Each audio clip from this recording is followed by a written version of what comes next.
Bonjour Elisabeth Lévy. Bonjour Patrick, bonjour à tous.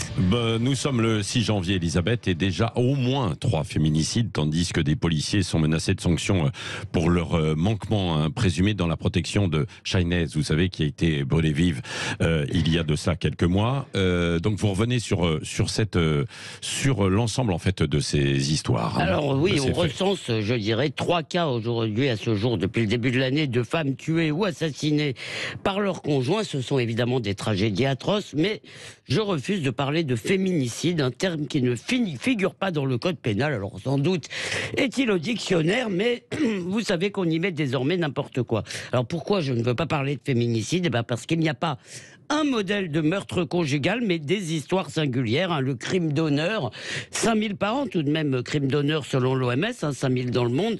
Ce n'est pas pareil que le terrible accident dans une relation violente type Bertrand Cantat, ou le passage à l'acte du type qui vient d'être quitté et qui est violent.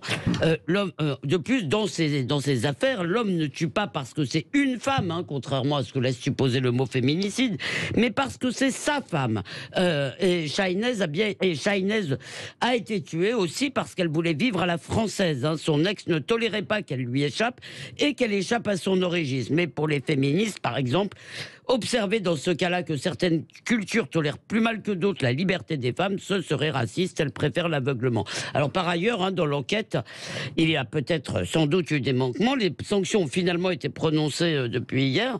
Mais si des policiers doivent rendre des comptes, qu'en sera-t-il des juges ? Est-ce qu'on leur demandera aussi des comptes un jour ? Oui, bon, pour Cantat, ça va peut-être au-delà même d'un accident, tel que vous dites, c'est une relation violente. C'est ce qui a été jugé par la justice. Oui, c'est vrai, mais c'est un acte violent, quoi, bien sûr. Mais c'est un acte violent au cours du... Non, mais c'est pas la même chose. Même si le terme féminicide, Elisabeth, est imprécis, pourquoi vous gêne-t-il ? Eh bien, parce que c'est un terme militant qui n'éclaire pas le réel, mais qui le travestit. Pourquoi ? Parce qu'il fournit, en fait, une interprétation a priori de ce qui s'est passé. Parce que le féminicide, ce serait quoi ? Eh bien, ce serait l'aboutissement naturel de la domination masculine et de la culture du viol.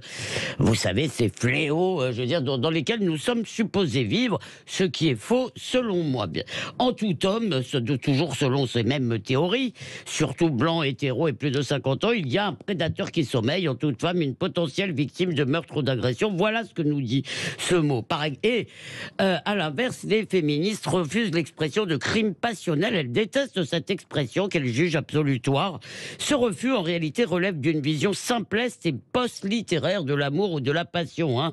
Dans cette idéologie, l'amour c'est bien, c'est gentil, c'est Hollywood, et tuer c'est mal. Et pourtant, il suffit de lire un roman pour savoir que l'amour est violent, possessif, destructeur, inégalitaire. La guerre de Troie, née de la jalousie, un homme qui tue une femme qu'il ne supporte pas de perdre, il agit évidemment sous l'emprise d'une passion mauvaise. La passion, c'est pas quelque chose d'aimable et de gentil toujours. Alors ça rend pas cet homme moins criminel. Si tu ne m'aimes pas, je t'aime. Et si tu m'aimes, prends garde à toi. C'est vieux comme la culture. Et réécrire Carmen n'y changera rien. Merci Elisabeth Lévy.